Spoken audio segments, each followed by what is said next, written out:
Well, Trevor and I have been friends for a few years since he worked here, and he comes over to my house from time to time for a meal. And last time we got together, he was telling me about his job, and I said, "Wow, that really sounds like a great job you have and a great situation.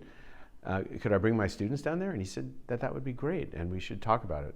This was early in the fall, and so I started dropping hints, and we put it together. It's mostly based on the relationship that I developed with Trevor Layman, who is a good friend of mine now, and this wonderful new opportunity that he has, and he's more than happy to share it with us. There was a lot of science in this. It was a lot of it's driven by what's happening in the science curriculum and the climate change things that they're learning with Janet Jones.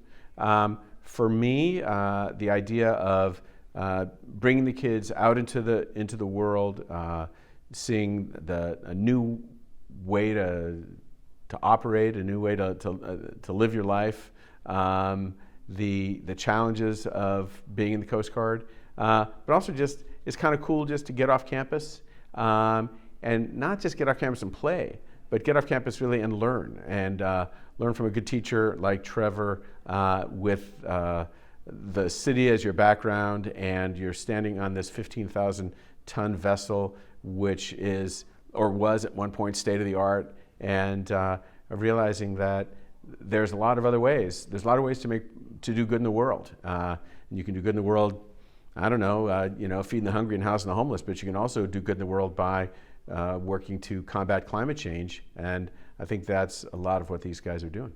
It's been there forever, and you can never you can't get past the gate unless you have a reason to be there.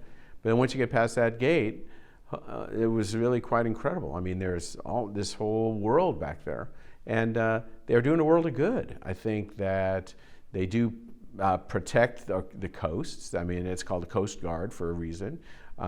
It is militaristic in a certain way. I mean, there's hierarchy of rank and all that.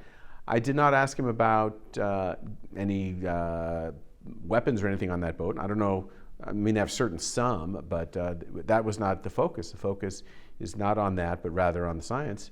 And for these kids, some of whom live in Seattle, but most of them don't, and most of them don't get downtown very often. But to know that that is right down there, right next to the ferry terminal, where I'm sure 99% of them have been on a ferry and never known that they were going right next to a Coast Guard base, is kind of cool. And I asked them if today in homeroom, I said, "Did you talk about it with your parents?" And they said, "Oh yeah, we did." And they thought it was pretty fun, and the whole idea of going on field trips, people remember field trips more than they remember what happened on Thursday in social studies.